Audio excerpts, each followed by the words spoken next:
Welcome to another edition of Fridays with Fred. My name is Fred Said. Today I'm talking to all you homeowners out there that are A, your home's on the market, or B, you're thinking about selling your home. And it's about pricing and pricing strategy. One of the most important things a homeowner and a listing agent can do that really determines the outcome is how they price the property and the strategy behind it. See, we see a lot of different things going on the market, and you as a buyer or a seller or as a real estate consumer are savvy enough to know when you see a property online, within 10 to 15 minutes of all the online tools, Trulia, Redfin, Zillow, you'll know if a property is overpriced or not. So one of the following things that you can do is this. Number one, you can price a property where you and your agent think it's pretty much the market value. So let's say within a $10,000 or $15,000 range. So for this conversation, let's say that your home on paper tells us that it's worth $350,000. So you'll price it right at $349,000, right where you think and the agent thinks the market value is. That's strategy number one, which is used very common.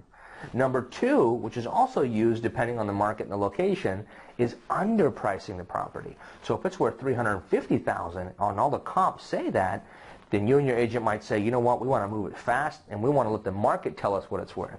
Then you price it at, let's say, $319,000. You know that's underpriced, and you're going to sell it quickly, get multiple offers, and the price and the offers will get to the highest point, which the market says your home is worth. So that's the second strategy. And then the third strategy, which I do not recommend, but it does happen, is overpricing your property. You look at the comps, you look at the statistics, and it tells you it's worth $350,000, maybe a tad bit more, and you say, you know what, I think my home is worth more for whatever reason, and let's just see what happens. I'll give it a shot. And then you price it at $379,000, $389,000, $399,000, just overpriced, and the statistics will obviously show that. Now, I don't recommend step number three, overpricing, because that can really hurt your bottom line at the end of the day. So, a couple different strategies, but obviously this is a conversation that I would have with the seller one-on-one with their specific property, what it's worth, and their overall game plan.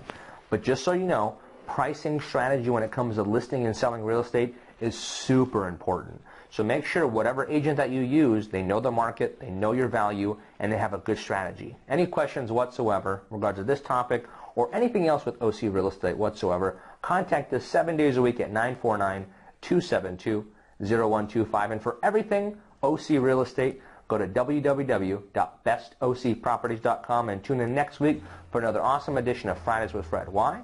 Because that's what Fred said.